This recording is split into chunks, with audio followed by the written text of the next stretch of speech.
I'm Jewish, yes. You're part of Jews for Jesus. That's right. You live in Israel. I live in Israel. And here you are in Huntington Beach. Tell me, in a couple of minutes, what was it that brought you to Christ? Wow. I grew up in a Jewish family. We celebrated the traditional Jewish festivities and holidays.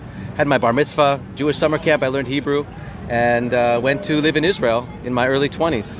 And I got really, really deep into New Age spirituality, meditation, thinking that I could enlighten myself, become basically my own God. And I developed my own religion based on Eastern mysticism.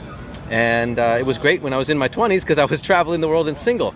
But when the reality of the world came crashing down and I had to have a business and I had a family to raise and a wife to take care of and kids, that my philosophy wasn't standing on its own. And life became so heavy and so difficult that I actually broke down into depression, anxiety, fear, and suicidal thoughts.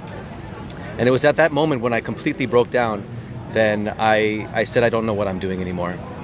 And I thought I was very arrogant. I was very narcissistic. And at that moment when I said, I don't know what I'm doing anymore, I had experiences that were related to Jesus everywhere I went, but not just me. It was my wife and my older son at the same time, separately. We would go out of the house, we would have experiences that were related to Jesus and come home and talk about them. But I wanted to die. I was suicidal. I wanted out of this life because I didn't think that there could be anything better for me. But I was seeking for so long and I never found the answers.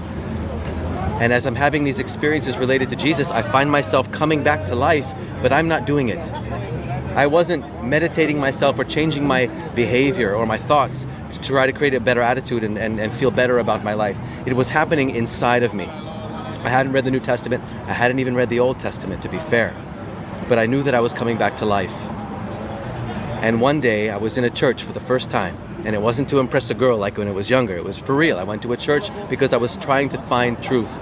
And the pastor said, Jesus went up onto a mountain with his disciples, and God came out of the mountain and said, this is my beloved son who I love. Listen to him. And as soon as I heard listen to him, I knew that to be true. I ran home and I told my wife, I recognized Jesus for who he was, and all of my depression, anxiety, and fear and suicidal thoughts fell off of me in that one moment. And my hands went up in the sky and I said, I'm free. I'm free. And the next morning I was a completely changed man, and I've been consuming the Bible ever since. Thank you. You're welcome.